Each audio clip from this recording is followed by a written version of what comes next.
Ibnu Sina, tokoh Islam yang ahli dalam berbagai bidang ilmu. Abu Ali Al-Husain Ibnu Abdullah Ibnu Sina adalah seorang dokter Persia terkemuka yang menjadi filsuf Muslim serta perintis ilmu kedokteran dunia. Julukannya adalah Al-Ras, puncak gunung pengetahuan. Menurut Ibnu Halikan, Al-Kifti, dan Bajhaqi, Ibnu Sina lahir pada bulan Safar 370 Hijriah Agustus tahun 980 Masehi di desa Afsanah, Bukhara, Uzbekistan. Ibnu Sina atau yang lebih dikenal dunia barat dengan nama Avicenna mempunyai nama lengkap Abu Ali Al-Husain bin Abdullah bin Hasan Ali bin Sina. Ayahnya, Abdullah dan Sitara, ibunya, merupakan keturunan Persia. Karena itu ketika Ibnu Sina masih remaja dia sering menulis puisi dan esai dalam bahasa Persia. Ilmuwan yang kerap dikenal dengan nama Avicenna ini juga sudah menghafal Al-Quran sejak berusia 5 tahun dan menamatkannya pada usia 10 tahun, buah dari mempelajari banyak bidang keilmuan. Inilah yang membawanya pada berbagai gelar yang disematkan untuknya. Di bidang kedokteran, Ibnu Sina mendapat gelar The Father of Pharmacology, Bapak Farmakologi, dan Al-Syekh Al-Rais Al-Tib, Mahaguru Kedokteran. Tidak mengherankan karena salah satu karyanya yang terkenal Al-Qanun fi Al-Tib, The Canon of Medicine, sudah diterjemahkan dalam 15 bahasa dunia. Keluarga Ibnu Sina bisa dikatakan keluarga yang mampu.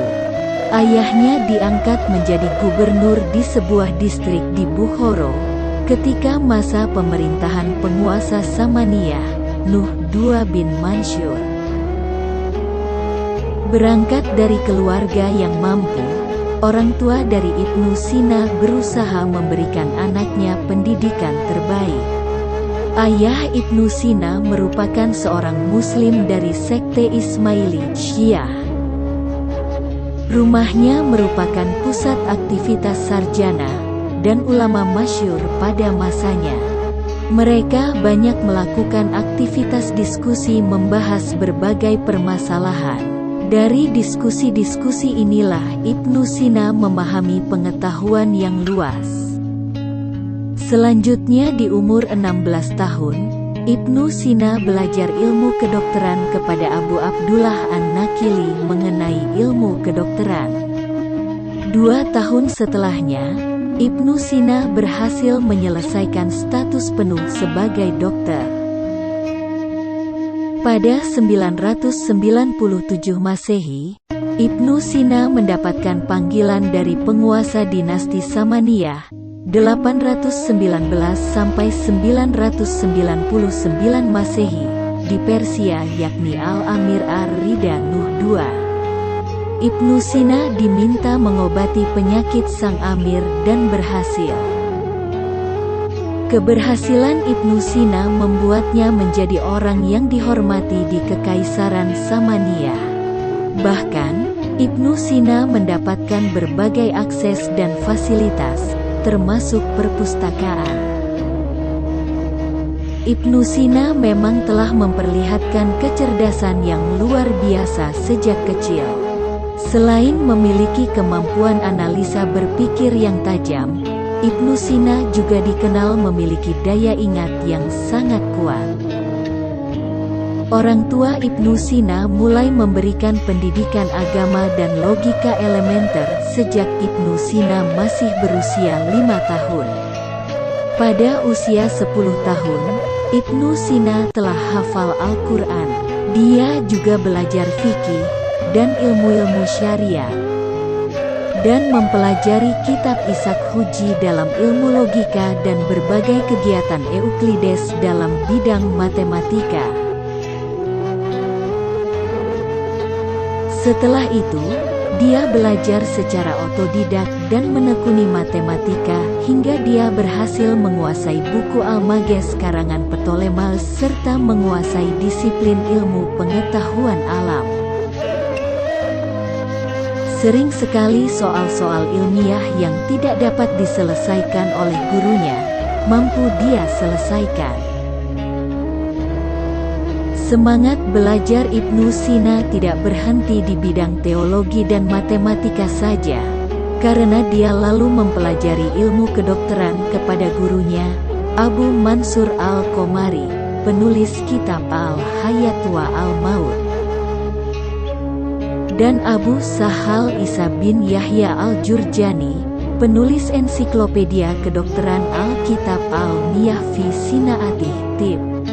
Ibnu Sina akhirnya menguasai ilmu kedokteran dalam waktu 1,5 tahun. Tidak bisa dipungkiri Ibnu Sina merupakan pribadi yang bijaksana. Dia tidak membuang waktu masa mudanya untuk hal sia-sia. Dia selalu memanfaatkan waktunya untuk mempelajari berbagai ilmu, hingga dia menguasainya. Tidak heran memasuki usia 16 tahun, Ibnu Sina telah menjadi pusat perhatian para dokter sezamannya. Mereka sering menemuinya untuk mendiskusikan perihal penemuan dalam bidang kedokteran. Memasuki usia 21 tahun, Ibnu Sina mulai menulis karya-karya monumental di berbagai bidang keilmuan, dengan karya pertamanya berjudul Al-Majmu'u Ikhtisar, yang memuat berbagai ilmu pengetahuan umum. Ibnu Sina tidak pernah berhenti membaca serta tidak pernah bosan menulis buku. Dia memang dikenal kuat memikul tanggung jawab ilmuih dan sering tidak tidur malam hanya karena membaca dan menulis. Selain itu, Ibnu Sina tidak menerima upah dalam mengobati orang sakit. Bahkan dia banyak bersedekah kepada fakir miskin sampai akhir hayatnya. Ibnu Sina wafat di Hamzan, Persia pada tahun 428 Hijriah, 1037 Masehi, dalam usianya yang ke-58 tahun. Dia meninggal karena terserang penyakit usus besar. Selama masa hidupnya Ibnu Sina memberikan sumbangan yang luar biasa terhadap kemajuan keilmuan. Pemikiran-pemikiran Ibnu Sina di berbagai disiplin ilmu banyak diadopsi oleh ilmuwan masa setelahnya. Tidak hanya oleh ilmuwan Muslim tetapi juga ilmuwan Barat banyak yang mengadopsi pengetahuan dari karya-karya Ibnu Sina.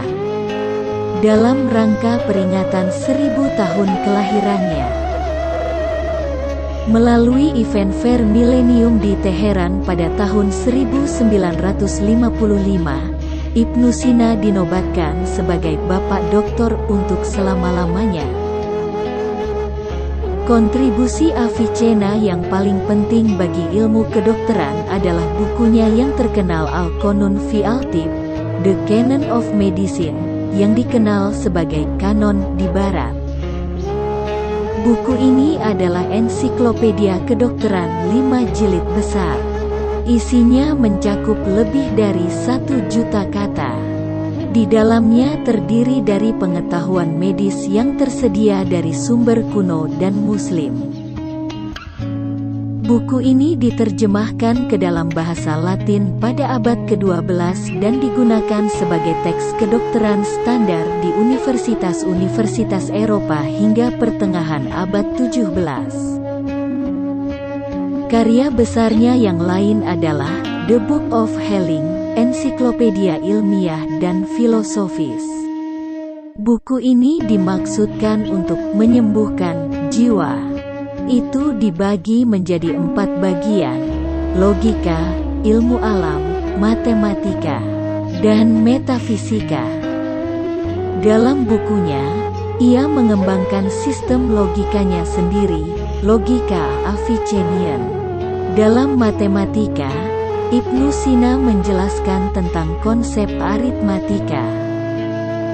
Sementara dalam astronomi, dia mengusulkan bahwa Venus lebih dekat ke matahari daripada bumi. Dia juga menemukan alat untuk mengamati koordinat bintang, dan menyatakan bintang-bintang itu bercahaya sendiri.